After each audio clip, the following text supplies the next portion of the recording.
Hi guys, Dave Pinson here, Philippine Bible Ministry. Fool for Christ on a video, therefore a video for Jesus. Please like and subscribe. This will be the last couple videos today from California. We're flying back to Philippines this evening, well, midnight, and that'll be. It's always a bit of a trial, but we'll be glad to be home. The Philippines is my home now. This is not my home. And my gosh, I was gonna do another video, but I just felt obliged just this minute to talk about this is not my home. So what are we talking about here? Now somebody asked me what is the thing that you miss the most in the U.S. You know, and just think about it for a minute, and I'm like, well, there's a lot of things there. There's normal like food. There's certain foods. There's a lot of Filipino foods I love, and I will tell you one thing. We've noticed that. How do I say this in an appropriate way? Um, because our diet changes here, there's certain things that our bellies aren't happy. Um, and I know that a lot of the food that I love is not necessarily the healthiest food. And normally I wouldn't eat that food very often, you know. So like Jack in the Box tacos, for example. And just the way they prepare the food is different. And so my body's been accustomed and acclimated to the Philippines. And I would tell you this because I eat a more natural diet. Now I still eat junk. Don't get me wrong. I still eat my chips, although one of them is just palm oil and salt baked. But I still eat chocolate. I still eat chips. I still eat you know this and that and the other thing.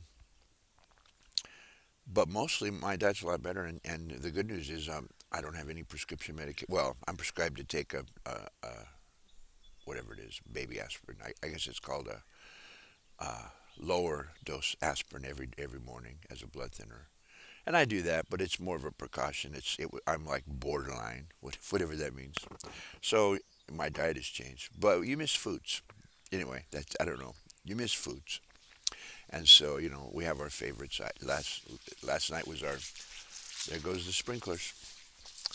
Last night was our, which it rained, so the sprinklers probably didn't need to go on.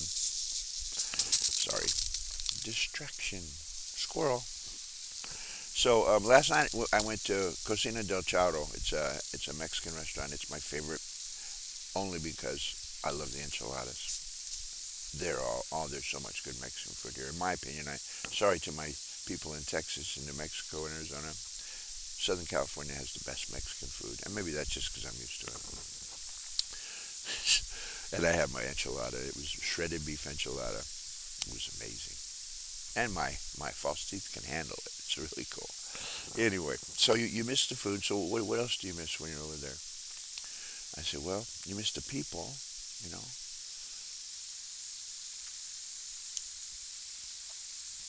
you miss the people, but you don't miss all the people.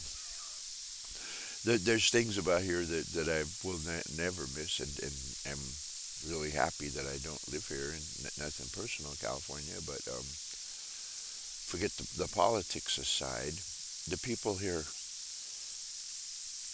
and it's a bigger deal when you just come once a year than just being here all the time. Because when you come once a year, you see the changes, and I see the changes in the people because I'm a very personable person. Whenever I'm out about, I always say, "Hey, how you doing?"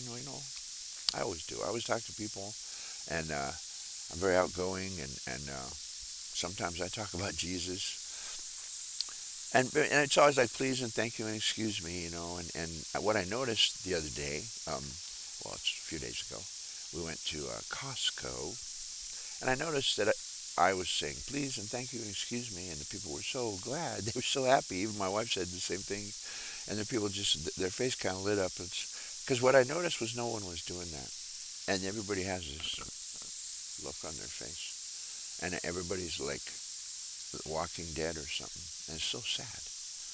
Somebody told me, well, there's so much hate over there, and said, well, if you watch the news, I I suggest you don't watch the news because the bias part aside, I've so much a lot of it's biased, not really news anymore.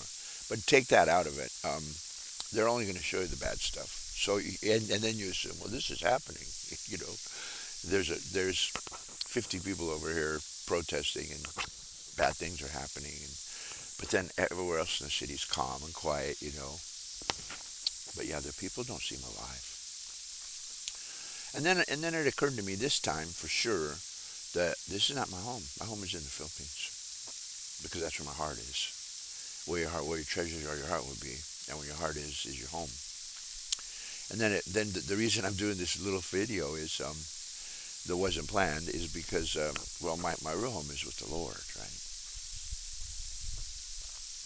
And why is the Philippines? Because I love all those people that come in my house. There's like 50 people a week, more 60 people a week come in my home to get to feed on God's word and to feed on whatever food we have on the table, and that I can love on and pray for and become part of their lives, right? And that's I never had that in the U.S. Not like that. I never did, and it's kind of sad, but to me it's a picture of like being with the Lord. And when you're in His will and you have that love and that I can't explain it, but if you've ever ministered to people and felt this glow, you know, and that's home, you know. Where's the Lord? My father passed away, and I guess I'll close with this because heaven is my real home. This is all part-time job. This is temporary. Um, so when my father passed away, and also this comes up. I don't know where I got the. Oh, I know where. Wes King has a song called John, and it's about a mom. Well, it's about a son named John. His mom had just passed away, and it says she's gone to be with Jesus. Well, it says the first word she said to you was the last, John.